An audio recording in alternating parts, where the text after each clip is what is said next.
What's up, Jets fans? It's Christian from the Jets Report, and today I'm going to be coming at you guys with another video discussing the Jets 2020 draft class. So just to go over some things before I start the video, I'm not going to give each player a grade per se because I feel like the COVID offseason did affect a lot of their performance and a lot of their playing time, and I feel like it's not fair to put a label on a player this early in their career because people develop at different times. But I'm going to give you my thoughts on each pick, tell you where I think they fit on the team right now, and what's their future with the team going forward. So, without further ado, the first pick we're going to be discussing, first round, pick number 11 overall, the Jets take Mekhi Becton, tackle out of Louisville. Mekhi Becton stands at 6'7", 369 pounds, and in 2020 he lit up 7 sacks and 7 penalties and 691 total snaps. So Mekhi Becton was graded out as a 74.4 on Pro Football Focus, and Mekhi Becton, absolute best player in this draft class. I'm super excited from what I saw from him this year. I mean, he was an absolute mauler in both the run and pass game and proved to me that he could be the franchise left tackle for the next 10 to 15 years, no matter who's behind center next year and no matter who's behind center going forward with the Jets.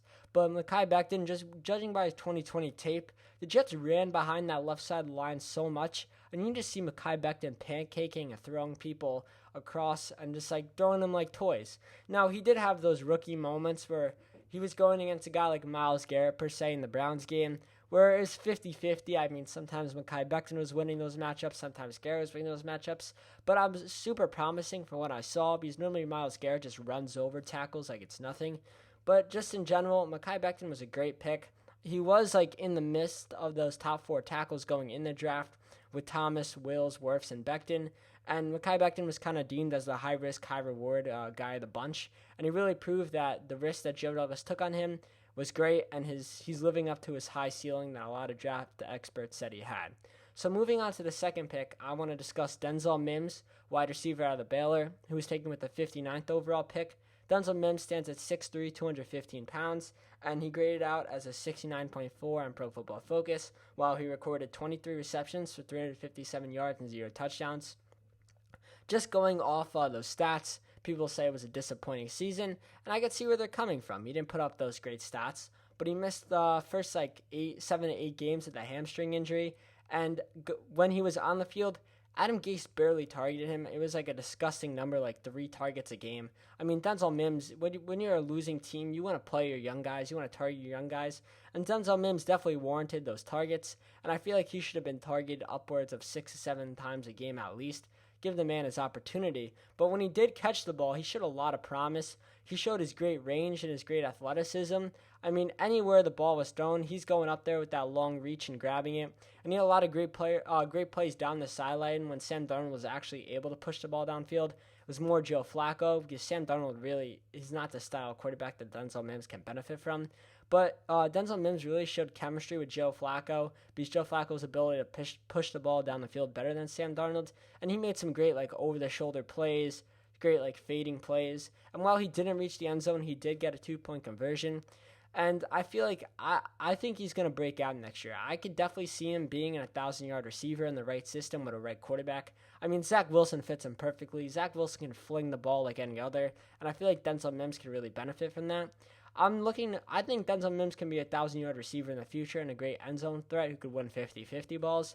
And while I know the 2020 season wasn't the best, I'm looking for huge improvements. Now, if he's going in as a Jets wide receiver too, I'm totally happy with that. But I could also see him have the upside of a guy like an AJ Green. That might be a reach for some, but I think he's that physically talented and he has that much skill as a wide receiver, and I feel like in the future he could develop into a wide receiver 1.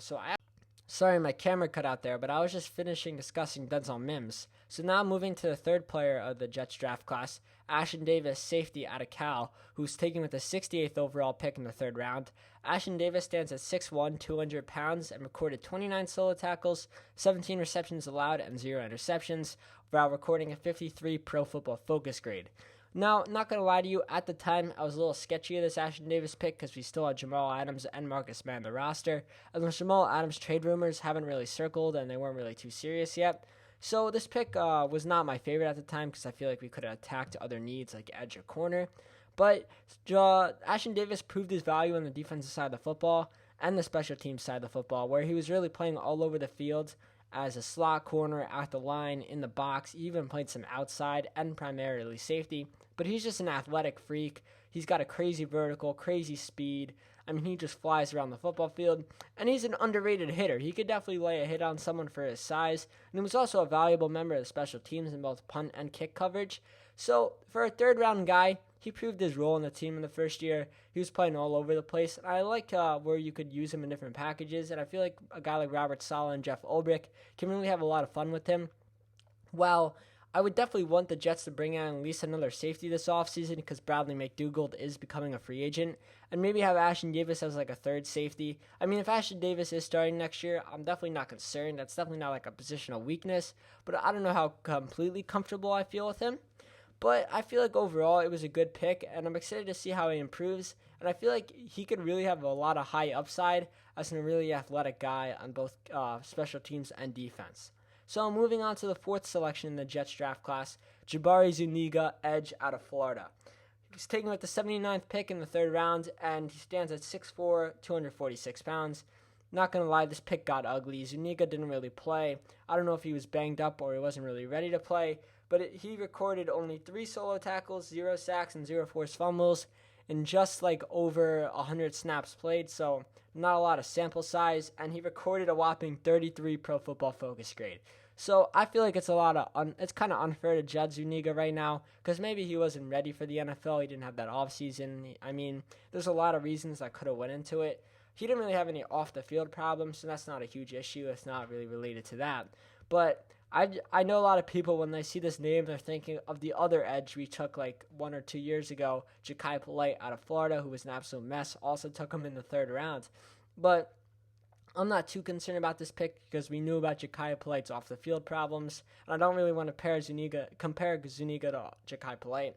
But at the time when we selected Zuniga, it was a position of need, and I mean, I wasn't super pumped about the pick because I felt like there might have been better players that we could have took at edge, but we took a position of need, and I feel like Zuniga could develop into like a depth at the pass rusher position. I don't see him being a guy who could be our top edge rusher, but if he could provide rotational depth and star in some packages, that's perfectly fine with me. And I mean, I think we just got to give Zuniga some time, and hopefully next year we see him take a step where he gets more playing time and he gets more involved in the defense. So moving on, I want to talk about the first fourth-round selection, La'Mical Perine out of Florida, running back, who's taken with the 120th overall pick. Michael Perine stands at 5'11", 218 pounds. And in 2020, he recorded 64 carries for 232 yards and 2 touchdowns, and graded out as a 58 on Pro Football Focus. Now, I was never expecting La'Mical Perine to be the workhorse, the workhorse back who's going to put over 1,000 yards in a season. But we took a running back in the fourth round, and I feel like that's a perfect spot to take a running back where you could get good value out of them and kind of put running backs together into a rotation and get a lot of value out of the group. So I see La'Mical Perine as being a very valuable running back, not a starting caliber running back. I'd rather have a guy like Ty Johnson, who I think is better than Perine, starting a running back. But Michael Perine can definitely be a third down back who he kind of reminds me a lot of Bilal Powell in the way where they're shifty off the line and they got a quick cuts and they can be used in the receiving game. So I feel like La'Mical Perine will have value for this team in the future on a cheap contract. And I would be definitely comfortable either drafting or bringing in a mid-level free agent running back this offseason and creating a group of Perine, Johnson, and another player. So I feel like Perine got great value out of this pick. Now, Frank Gore did take a lot of touches from both Perine and Johnson, which I didn't like. I didn't understand. That was kind of an Adam Gase thing, but that's completely over with. So I'm happy with the Perine pick. I'm not ecstatic, but I feel like he definitely has a role in this team going forward. Maybe not as a starter, but as a rotational running back, I feel like that's perfect, and I feel like that's how Mike LaFleur and Kyle Shanahan like to run their offense with a rotation of running backs. So going on to the next pick, we took James Morgan, quarterback out of FIU. Now, this pick, I'm not going to lie to you, complete head-scratcher. Even when they took James Morgan, he stands at 6'4", 213 pounds. Didn't play a single snap in 2020. I don't even think he suited up. I saw him on the practice field a couple times. I mean, I don't really know why we were picking quarterback this early in the fourth round. I don't know why we needed a quarterback in the fourth round at all. I felt I was completely comfortable with rolling in with Joe Flacco and Sam Darnold. Now, I could see maybe wanting to make James Morgan as like a career backup, but even in the 4th round, I feel like that's still too early. He stands at 6'4", 213 pounds, so he's got decent size. I mean, I could see where they're coming from. He said to have a good football IQ, but I really haven't heard anything from him since, and I really do not like this pick at all. I don't want to be too hard on him, but I don't really see. I mean, maybe a backup at best. I don't even know if he could become a backup. I don't know if he's good enough right now. I feel like a preseason and off-season will give us enough information to see where he could be on a team. I kind of want to see him running some snaps and running the offense, playing some snaps in preseason, and seeing where he stands. But I can't really give you an opinion on this pick right now, if I'm being honest. So moving on to the 3rd selection in the 4th round, Jets took Cameron Clark, interior offensive lineman. He mainly plays guard out of Charlotte with the 129th overall pick. Cameron Clark stands at 6'5", 294 pounds, and he also did not play any snaps in 2020. Now, I wasn't expecting Cam Clark to have a big role on this team. I mean, he was seen as a guy who had great physical attributes, played well in the Senior Bowl, and when they took him, I saw him as a project who could be a great interior offensive line depth going forward. So he didn't play any snaps. I mean, that could have been contributed to not having a preseason and not having off-season. But I could see him moving forward, including this year, as a guy who's a rotational guy in a position of need that the Jets will definitely have in 2021. Even when we bring guys in, you can never have enough depth in the O-line position because a lot of injuries happen. And I mean, Cameron Clark has great size, and they just drafted a position of need at this pick, so I wasn't too concerned. I mean, I'm not happy with the production. Obviously, he didn't have any production, but I'm not too concerned going forward. I feel like he could be a valuable member of the interior offensive line and be a rotational guy who's got good size and good upside. So moving on, I want to talk about the absolute steal of the Jets 2020 draft class, cornerback Bryce Hall out of Virginia, taken with the 158th overall pick in the 5th round. Bryce Hall stands at 6'1", 200 pounds, and recorded 34 solo tackles and 1 interception on 33 receptions allowed, and his Pro Football Focus grade was a 59.9. Bryce Hall, coming out of Virginia, had an ankle injury in 2018 that put him out for the 2019 season, and he ultimately entered the draft in 2020. Bryce Hall was a guy who, if he stayed healthy, he could have been easily a first-round talent, and I even wanted the Jets to take him in the 3rd, 4th round, even after the injury. Somehow he falls to the Jets in the 5th round, and he proved why he was the steal of the draft. I mean, he showed that he has easily cornerback 2 potential in his rookie year, where he missed half the year, didn't have an offseason, didn't have a preseason. I mean, at an extreme position of the need for the Jets, he provides stability at such a young age, and he was a big question mark going in, and he really did prove a lot.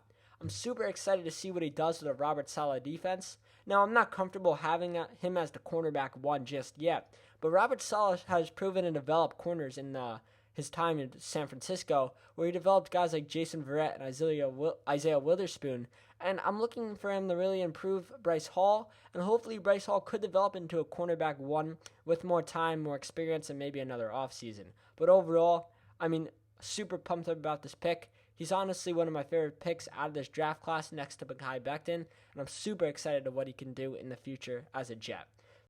So to discuss the last pick of the Jets 2020 draft class, in the 6th round with the 191st overall pick, the Jets selected Braden Mann, punter out of Texas A&M. Braden Mann stands at 5'11", 195 pounds, and in 2020 he recorded 82 punts for a long of 60 yards and pinned 19 punts inside the 20.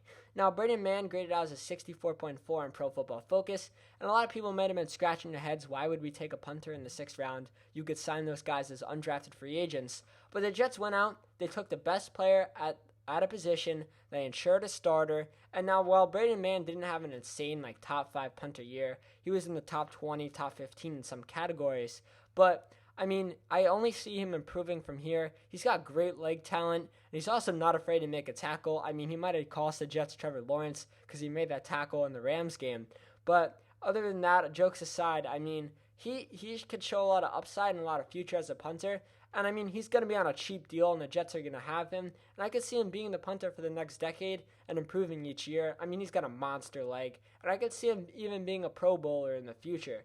So, just going over the Jets draft class in total, I would say the Jets got about 4 starters and guys like Becton, Mims, Hall, and Braden Mann, which I would call a success.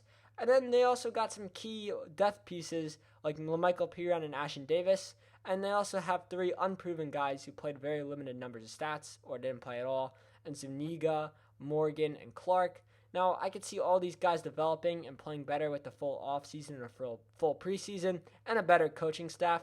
So I'm really looking forward to how Joe Douglas drafts in the future, and I see him as a draft guru almost. That's how he was touted coming into the Jets, and I'm super pumped up to see what he does in the future. So I'll catch you guys next time, and as always, go Jets.